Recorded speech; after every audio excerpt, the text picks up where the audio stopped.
Magandang araw sa inyo mga ka-auto.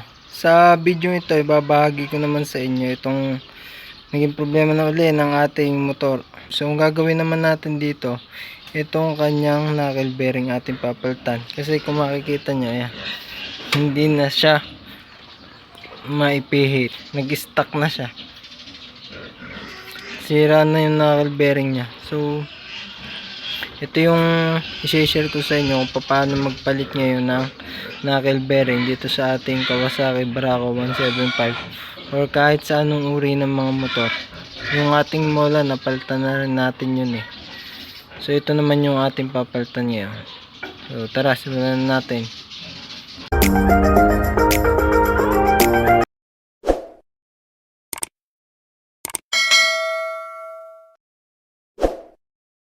Pagpapalit naman ng knuckle bearing nitong Kawasaki Barako natin ng ating mga motor, hanggang babaklasin lang natin eh ito, yan muna. Tapos ito, madami tayong tatanggalin dito. Tapos tatanggalin na din natin itong shocks. Ayan, dito tatanggalin natin yung mga tornilyong yan. Tapos ito, tapos pati yung gulong. So na medyo madami itong babaklasin. So gawin ko lang po muna, update ko na lang kayo. Yun lang mga tatanggalin natin tornilyo.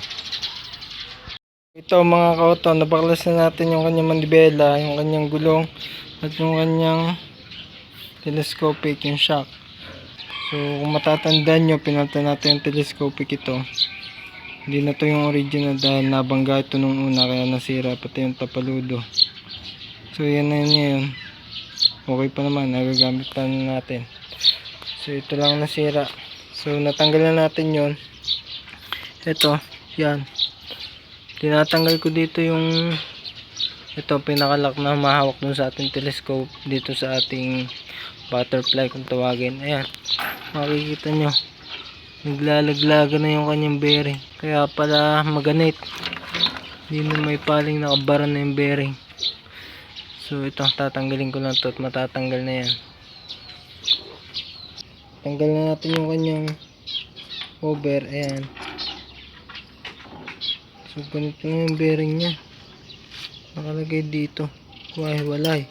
Yun yung bearing nya, naglalaglaga. Ayan, tanggal na yung T-post. Ito,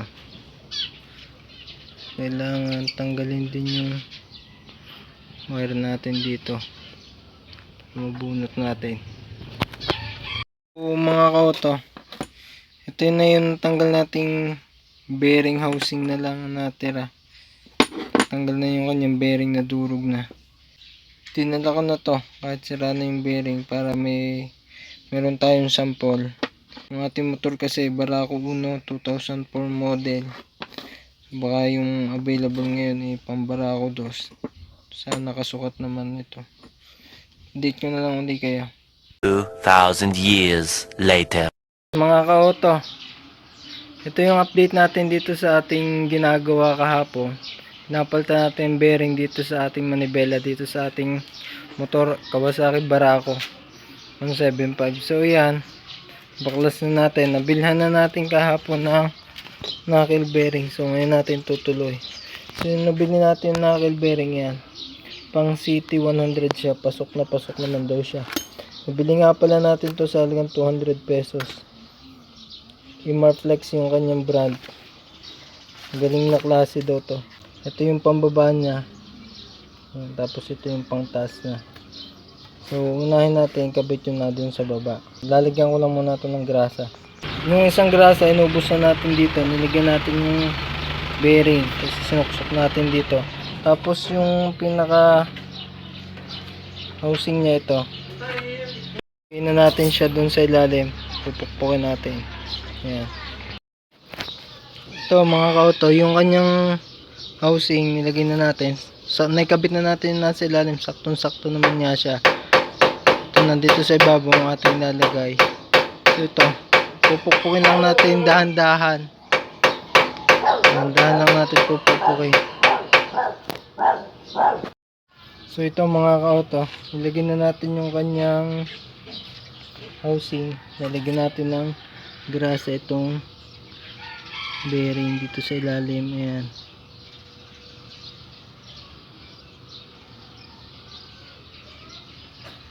Para pumasok dun sa loob. So pasok naman tong ano. Pasok nga itong anong ito. Swak naman nga itong pang City 100. Nakalagay kasi natin dati yung luma, yung pinagpalitan natin, ball race. Kaya pala ganon. Eh wala akong mabilhan noon. Itong knuckle bearing ang meron.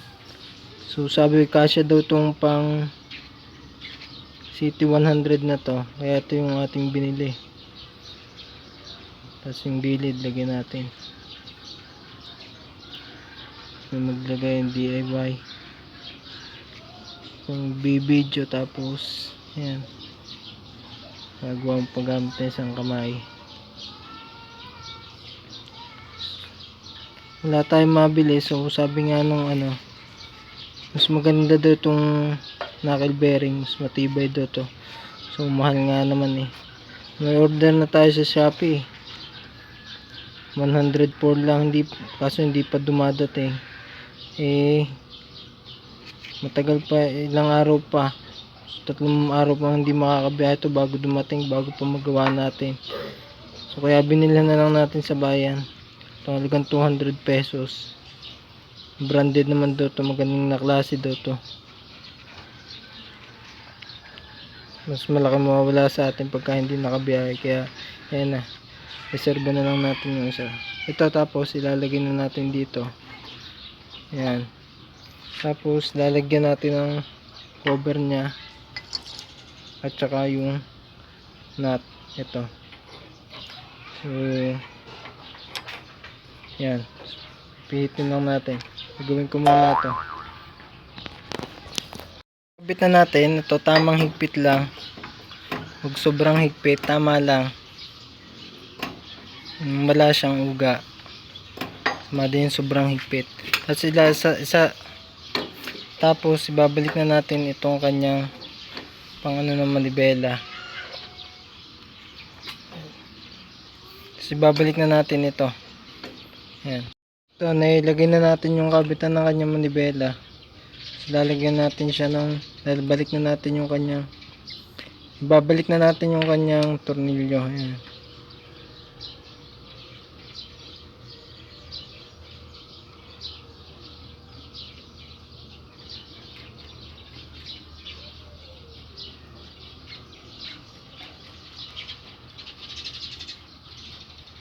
So, hindi muna natin siya higpitan. Kasi mamaya na lang natin siya higpitan. Tapos, ito naman yung kanyang housing ng bracket ng kanyang ilaw. Ito. Lalagay natin yung tornilyo dito. Kabit lang natin.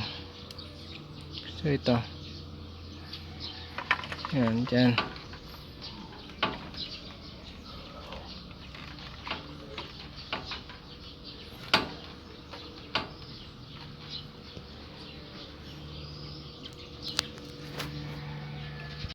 Tsaka dito sa kabila, ayan.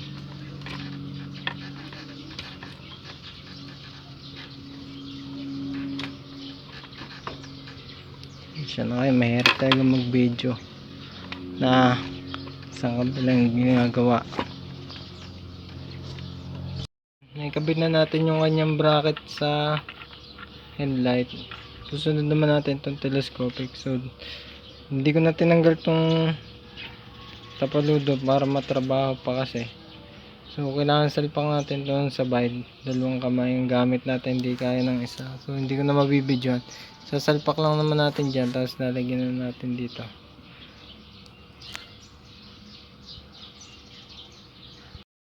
Naisalpak na natin yung kanyang shock, yung telescopic, yung shock niya. Tapos lagay lang natin yung takip dito, yung pinaka-lock. Yan. Ito dun sa kabila. So yan, Lagyan na natin yung kanyang tornilyo dito. So hihigpitan na natin to. Tsaka ito. Ito na natin ang todong ito. Yan. Nahigpitan na natin yung tornilyo dito. Tsaka dun sa kabila. So ito namang tornilyo dito ang ating lalagay. So kaya ano na natin yung para mahigit niya, mahigpit na maayos ng lock bago natin hihigpitan dito. Dahil pagka ito yung ating inuna, hindi niya mahihigit yung shock dun sa taas. Hindi niya may sasagat. So ito, lalagyan lang natin tornilyo niyan dyan. At saka dun sa kabila.